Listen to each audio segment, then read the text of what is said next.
먼저 비가 오는 토요일 오후에 이렇게 참석해 주신 모든 분들께 감사 말씀드립니다. 우리 시사 갤러리가 지난 한 6년 정도에 다양한 장르와 다양한 작품을 우리 전시를 했습니다. 그런데 이번에 전시된 보이지 않는 존재 우리 유란종 작가님의 작품은 아주 특별한 어떤 작품이라고 저는 생각합니다. 유란종 작가는 생업이면서 직업인 어떤 그 전자부품의 결합을 찾아내는 사업가로서 보이지 않는 미시한 전자부품을 고배율의 사진을 확대해서 보이지 않는 존재를 실제적 존재로 표현시키고 다시 이것을 현실 사회로 바꾸어서 사회적 관점을 바꾸어서 개인 연작과 사회 연작으로 작업을 하였습니다.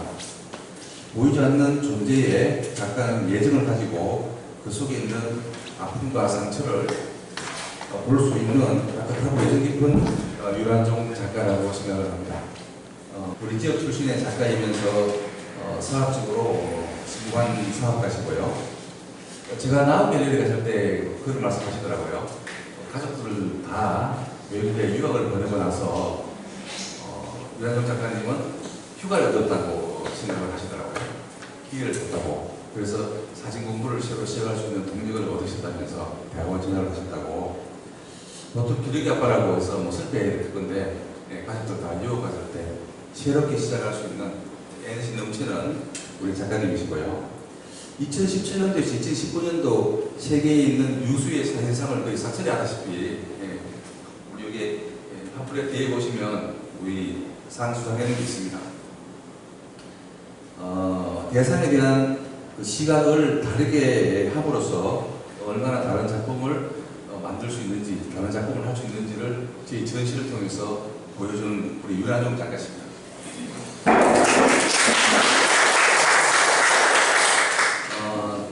기사 말씀 잠시 들어보시고 다음에 우리 이제 프로그램 넘어가도록 하겠습니다. 반갑습니다. 참 어줍잖은 사진 보러 오신다고 비도 오는데 대단히 감사합니다. 하지만 좀 특별하다고 스스로도 생각해서 많이 알려주고 싶은 마음은 좀 많은데 오늘 서로가 이해를 좀 많이 할 수 있는 시간이 되었으면 좋겠습니다. 너무 가분한 소개를 하셨는데 그닥 성공한 사업가도 아니고 성공한 작가도 아니고 이제 신빙입니다. 저는 늘 새로 시작하는 마음을 하기 때문에 신빙 작가에 시작하고 있고 사업을 되면서 하다 보니 항상 전업 작가가 아니라는 컴플렉스 비슷한 게 또 있습니다. 그래서 더 열심히 하려고 하고 있고 노력 중에 있습니다. 격려해 주시면 더 열심히 하도록 하겠습니다. 고맙습니다. 유란종 작가님의 사진을 시작한 동기와 계기에 대한 어떤 질문을 먼저 해보겠습니다. 사진에 대한 관심이 어릴 때부터 사실 있었지만 아버지가 쓰시던 캐논 35mm 들고 하다가 이제 고장도 되고 그리고 올림푸스 한 장에 2장 나오는 그런 거 찍다가 했는데 그러고 나서도 계속 관심은 있었습니다. 그리고 이제 디지털 시대가 되면서 디지털 카메라 사서 찍기도 하고 했는데 어느 순간 이게 참 재미가 없다 싶어서 그만뒀습니다. 그만두고 오랫동안 한 10여 년 이상 하여튼 안 찍다가 컨템포러리에 대한 걸 좀 접하다 보니 물론 그 당시에도 컨템포러리에 대한 게 있었지만 무식까지 저는 몰랐던 거죠. 그래서 접하다 보니 이게 참 재밌는 거다. 그리고 요즘 포스트 모더니즘 쪽에 와서는 나도 뭔가 하면 할 수 있겠다. 이런 좀 괜한 자신감도 들고 해서 다시 공부해보자 해서 생각하는 사진이라는 사진 그룹이 있습니다. 서울에는 사진을 가르치는 그룹이 많은데 거기에서 이제 공부를 하면서 이게 참 재밌는 거구나. 그래서 이게 사진을 하는 것들이 마치 회사 프로젝트 하는 거랑 비슷하게 느껴지고 해서 취미를 가지고 하다가 몇 번의 전시를 하고 하니 조금 더 잘해보고 싶은 생각에 대학원을 진학하게 되고 하다 보니 또 그 옆에서 이끌어주는 사람들도 있고 또 동료들도 많은 이런 것들을 하게 돼서 좀 도와주게 돼가지고 좀 계속 좀 더 박차를 가하고 여기까지 온 것 같습니다. 그래서 많은 사람들의 도움이 좀 크지 않았나 생각이 좀 들고 그렇습니다. 예, 그러면 이제 작품에 대한 얘기를 한번 해볼 건데요. 전시에 현재 전시되어 있는 작품과 전시에 대한 질문은 유시다 교장이 하비오 프레이트가 다음 질문을 보겠습니다. 예, 이번 전시에 대해서 지금 제목이 인디비주얼 빙즈 보이지 않는 존재입니다. 첫 번째 제가 드릴 질문은 작가가 표현하고 싶은 이 보이지 않는 존재란 무엇이고 또 이 연작을 시작하게 된 작업 동기에 대해서 한번 여쭤보겠습니다.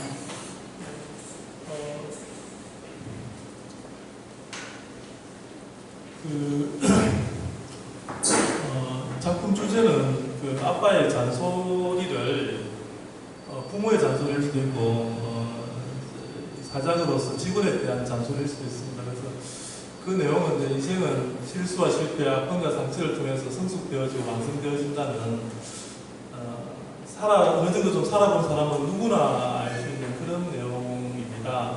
그런 내용을 좀 표현하고 싶었다고 생각을 하고 실제로 작업을 했습니다. 그래서 보이지 않는 존재라는 것은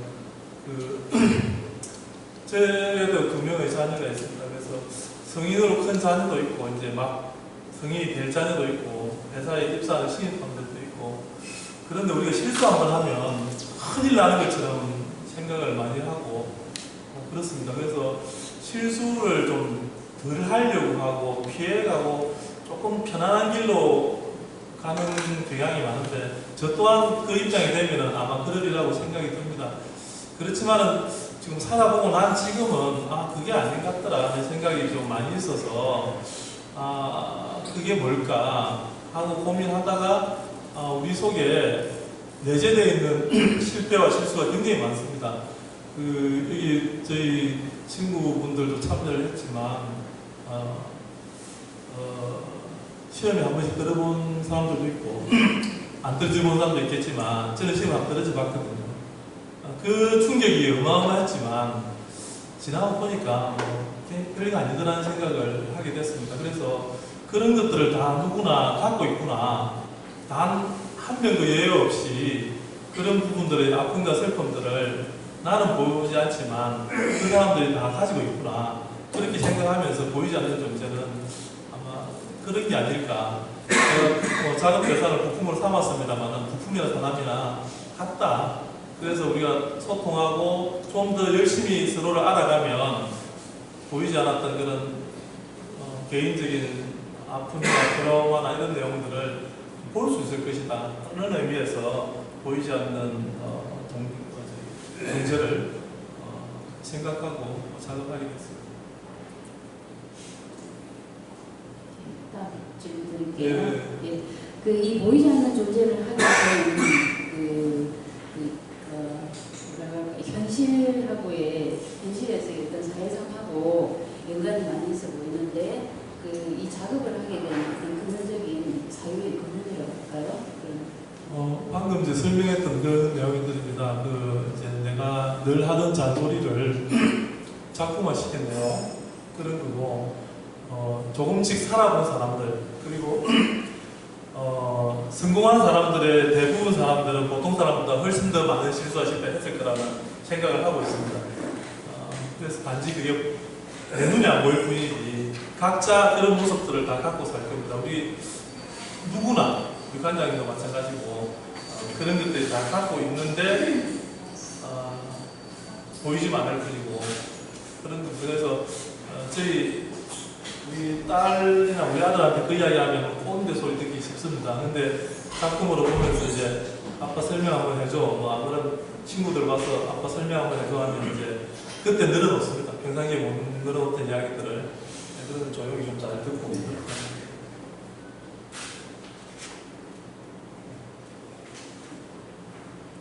너무 부담스러워가지고 네. 그럼 어떤 그 작업의 동기라든지 어떤 작업의 어떤 근원적인 사고는 제가 들어봤으니까요. 가장 중요한 작업의 어떤 그 촬영 대상, 그다음에 왜 이것을 촬영했는지에 대한 얘기도 한번 들어볼까요? 예, 촬영 대상, 작업 대상은 이게 이제 휴대폰 안에 있는 PCB 기판입니다. 그리고 이것도 PCB 기판인데, 기판 안에 휴대폰뿐만 아니라 컴퓨터도 마찬가지고 많은 부품들이 있습니다. 제가 전자부품을 검사하는 기계를 만드는 회사를 운영하고 있습니다. 그걸 이제 개발서부터 판매까지 참여를 다 하고 있고, 그러다 보니 이제 저하고 가장 근접하게 대상이 이제 있고, 또 그런 주제를 고민하다 보니 이게 사람과 사회가 좀 닮았다라는 생각을 하게 됐습니다. 그래서 제품을 구성하는 게 전자부품이듯이 사회를 구성하는 게 개인이다라는 관점에서 이 대상을 좀 선정해서 작업을 했습니다. 그래서 이제 작업 대상이 이제 보시면 굉장히 큰 부품처럼 보이지만 한 3mm 이하의 전자부품입니다. 그래서 이 전자부품들이 각각의 기능이 다 있습니다. 기능이 다 있고 사이즈도 크고 작고가 있고 한데 그 기능이 어떤 사람의 특성과도 좀 닮았다는 생각도 하고 해서 이제 이 작품 앞에 있는 보이지 않는 존재를 생각하면서 이 작품이 이 대상이 나랑 참 적합하고 내가 잘 아는 것이다 보니 이 작업 대상을 했습니다. 지금 봉투에 있는 저게 이제 제가 사진을 찍은 겁니다. 사진을 찍은 것인데 저 보면 왼쪽 귀퉁이에 보면 286대 있는 건 286번째 찍은 겁니다. 293 이런 것들은 그래서 한 300종 정도를 일단 촬영을 했습니다. 촬영을 하고 실제 사이즈가 쌀이 요걸 하면 요 정도 사이즈 됩니다. 쌀보다 훨씬 작습니다. 네, 그래서 우리 1mm, 3mm 하면 잘 가늠이 안 되는데 제가 어디 가니까 저렇게 좀 한번 찍어주면 좋겠다 해서 제가 한번 찍어봤습니다. 그리고 손에 놓고 보면 우리 지문이 다 보일 정도로 아주 작은 부품들이고 그렇죠. 그래서 그리고 그렇습니다. 그 다음은 또 우리가 네, 지금 그 하필이면 지금으로 삼는 아주 조그만 어떤 대상을 작업을 하게 되셨는지 하고요. 이 작업을 굳이 어떤 개인 연작, 그러니까 개인과 사회성이라는 사회 연작으로 굳이 나누게 되셨는지 한번 볼까요? 예, 이게 이제 사회다 보니까 우리가 보통 대부분의 작업들이 사람하고 다 연결이 되어 있습니다. 모든 것들이 사람하고 연결이 되어 있는데 아까처럼 이제 잔소리 이야기가 또 나오는데 그런 잔소리를 하다 보니 사실 이 작은 부품들을 저희는 확대할 일들이 많습니다. 회사에서 저는 저 부품을 자동으로 검사해서 분류하는 기계를 만드는데 요즘 말로 하면 로봇을 만드는 거죠.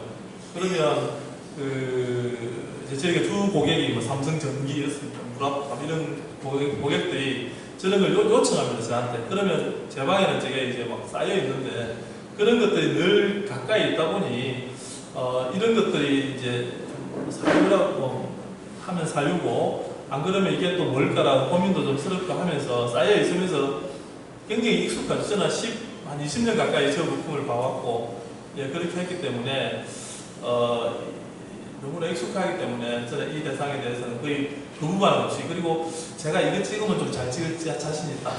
이것만큼은 내가 남들보다 잘할 자신 있다는 어떤 살짝 자만심이 그런 게 작업을 하는 그게 아닌가 대상으로 삼지 않았나 싶고 이것들을 이제 보통 한 30만 개씩 가져옵니다. 검사를 해달라고 샘플로 30만 개 어마어마하거든요. 우리 30만 개를 1부터 세어본 적이 없지 않습니까? 만 가지도 세어본 적이 없는데 근데 이제 뭐 기계에 넣으면 그냥 해냅니다. 그런 걸 보면서 우리가 30만 하면 진주인구가 25만 30만 됩니까? 예, 그러면서 이제 그런 생각을 괜히 확장을 하게 되는 거죠.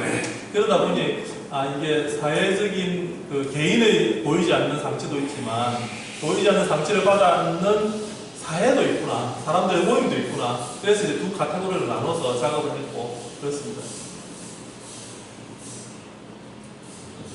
특별히 어떤 그 개인과 좀 사회에 대한 그 말씀을 하셨는데요. 어떤 이 전자품을 아주 적은 이 부분을 통해서 하게 되는 또 계기라든지 뭐 이런 게 있을까요? 아까 계속 말씀드렸다시피 이제 그런 내용에서 계기라는 게 익숙하다. 내가 잘한다. 그리고 만 개를 한번 나와볼까 하고 나와보고 실제로 이제 작품을 만들고 나서 실제로 다른 미술 작품을 제가 보니까 10,000개짜리가 있더라고요. 미술 작품을. 하면서 참 의도하지 않았지만 이렇게 비슷한 작품들이 있어서 좀 신기하긴 했는데 예, 그렇습니다. 그래서 10,000개짜리를 놓으면서 어떻게 10,000개짜리를 놓겠냐까지도 이제 생각하게 되고 제가 전공이 컴퓨터 사이언스인데 그러다 보니 이제 컴퓨터 사이언스로 좀 잘 할 수 있는 방법이 없을까 고민하다 보니 또 이제 이런 사회연자 이쪽이 이제 사회연자입니다. 10,000개를 나열하는 방법도 나는 남들도 또 좀 잘할 방법이 있겠다는 생각이 들어서 좀 전략적으로 선택한 것 같습니다. 이상입니다. 예, 그 개인 전작과 관련해서 네. 그 혹시 유형학적 사진하고는 뭐 어떤 관련이 있습니까? 예, 유형학적 사진이죠. 그 유형학 사진을 유형학 그러면 유형이니까 이제 꼬리 같은 걸로 부분을 지을 수 있습니다. 제가 좀 준비한 자료가 있는데 저 뒤에 가면 유형학 이야기가 좀 나오는데 예, 유형학 이야기가 예, 유형학 사진 하면 우리가 그 배아호 부부의 물탱크 사진이 굉장히 유명하지 않습니까? 기능적으로도 당연히 똑같지만은 유형적으로도 비슷비슷한 역사적인 산물들을 남겨놓은 작품들입니다. 이런 것들을 유형학 사진이라고 하고 또 아우스잔드 같은 경우에도 그 세계의 시민들을 해서 작업을 하면서 사람들을 찍고 갑니다. 이런 것도 유형학이라고 하고 또 안드레 글스키 같은 우리가 일상적인 내용들에 대한 반복 이런 것도 이제 유형학으로 분류가 되는데 제 사진도 전자부품의 유형을 기준으로 한다면 이제 유형학이 뭐 된다라고 보고 사실은 유형학 공부도 조금 했었습니다. 한편 이제 꼴로 본다면 이런 형태의 꼴로 본다면 다양한 꼴이 좀 존재합니다. 그래서 유형학이 아니다라는 것은 아니고 전자부품의 종류들을 집합이다라는 면에서 유형학 사진이 있다고 말할 수 있겠습니다.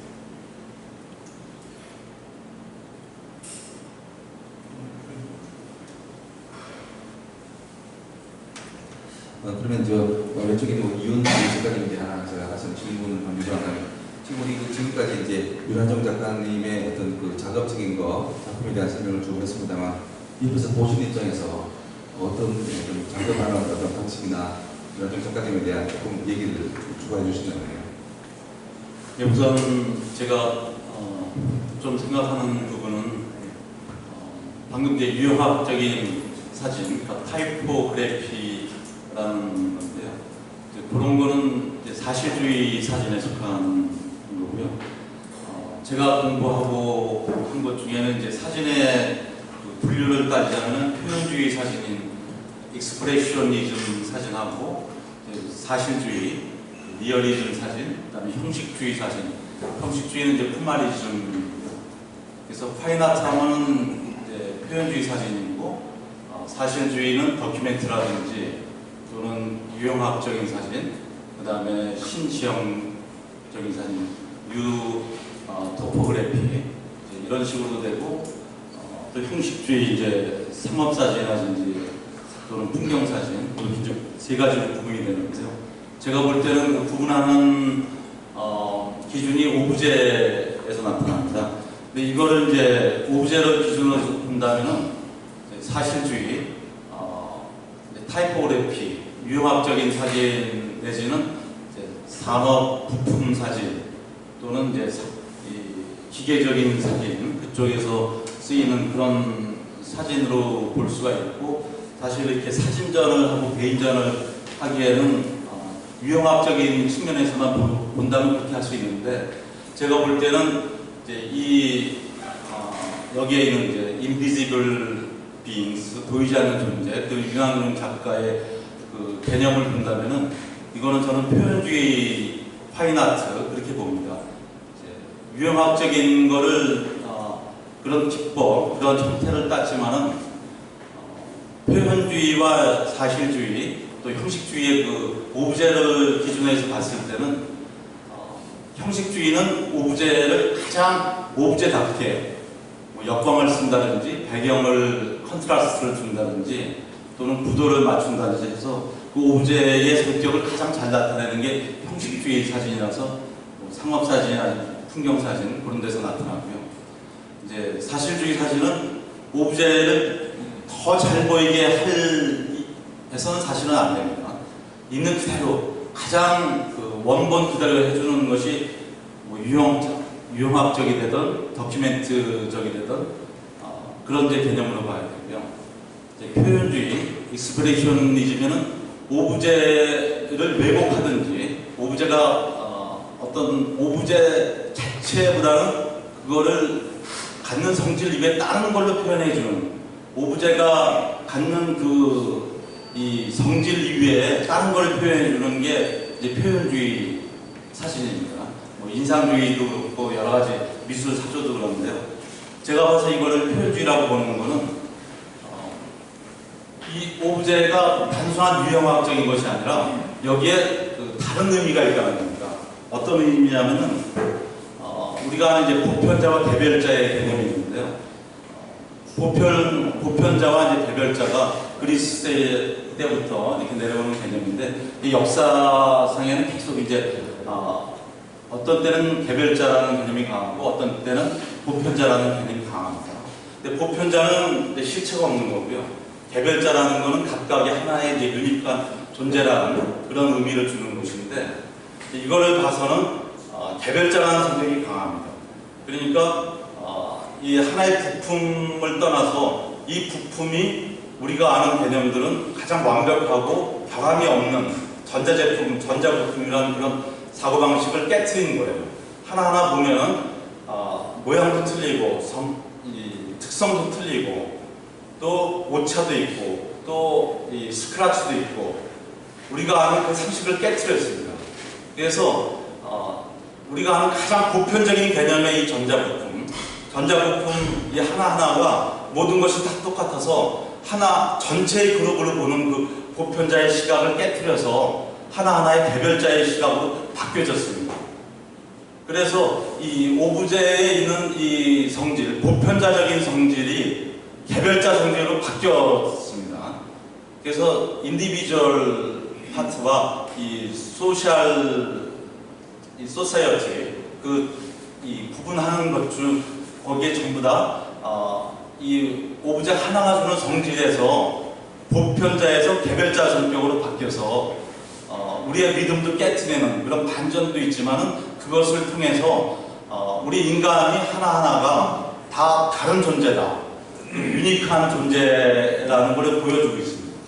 그래서 저는 이거를 표현주의 사진, 익스프레셔니즘 사진으로 그렇게 생각을 하고 거기에 의미를 두고 또 그러한 오브제를 발견해서 이 오브제를 통해서 그러한 이 보편자에서 가장 보편자적인 이 그룹에서 가장 인디비주얼한 그런 개념으로 치환해줘서 그거를 표현해줬다는 점에서 저는 이 사진은 상당히 가치 있게 보고 또 이제 윤원근 작가가 이거를 뭐 아빠의 잔소리 또 이제 그걸 듣는 그러한 거 또는 오차 이러한 모든 것이 결국에는 이 보편자에서 개별자로 바뀌었다는 그래서 각각의 느끼는 것이 다 다르고 그 아이들도 느끼는 다른 이러한 것이 그런 느낌을 그런 생각 주제를 가졌던 것이 결국 그런 표현주의 그런 개념으로 이것이 바뀌었다는 걸로 저는 그렇게 이해를 해서 그런 점에서 굉장히 좋게 생각을 하고 의미가 있다고 생각을 합니다.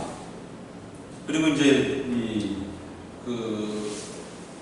이런 이제 뭐 형식주의나 또는 표현주의, 사실주의 이런 거에서 이제 세 가지 구성 요소 중에 씬, 주제와 오브제, 그 다음에 스타일 이런 것들 중에서 이제 제가 오브제를 얘기를 했었고요. 스타일은 이제 좀 이따 나중에 또 설명을 할 것 같고요. 그래서 저는 그렇게 생각합니다.